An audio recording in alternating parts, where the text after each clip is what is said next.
Let justice ring! The railroading of yet another innocent American veteran and more, while acting as contacts for companies and governments who wanted to buy or sell goods internationally, Paul Knight and Melvin Little were misled by people representing themselves as agents of the American government.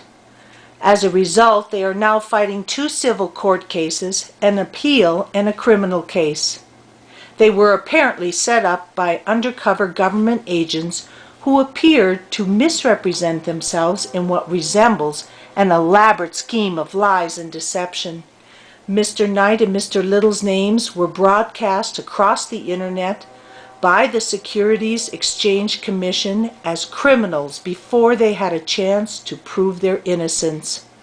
Their livelihoods, as well as the health of both individuals, were greatly damaged.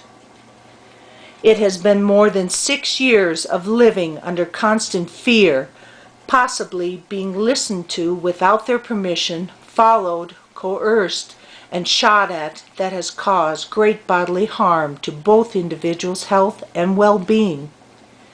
It is now time to come forward to let the American public know the truth. At times, people in our government seemed to have twisted or shaded the truth, imprisoned innocent people, and ruined lives, all in the name of justice. Number 1. When is it okay for evidence to be used against the defendants when it is clearly wrong?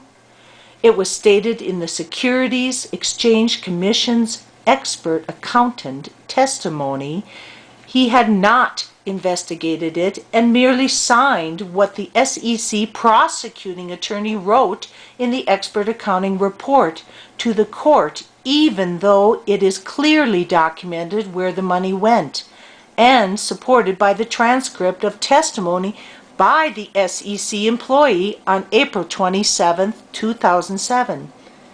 Number 2. Imagine having evidence placed against you by a Securities Exchange Commission's expert accountant who is actually only an employee with no degree in accounting. Number 3.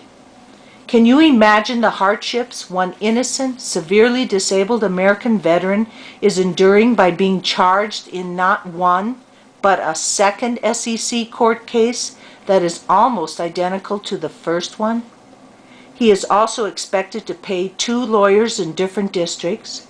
Then he is expected to travel a long distance for the hearings, even though his doctor has given him the directive, which was presented to the court, not to travel because it could cause him to have another heart attack, stroke, or even kill him? Call and write your federal government representatives now. Demand that they look into these Securities Exchange Commission proceedings and ask what kind of operation they are running. How many more supposed undercover agents are manipulating our free trade? Who else is being persecuted by our own government? Remember, you could be next. Want to know more?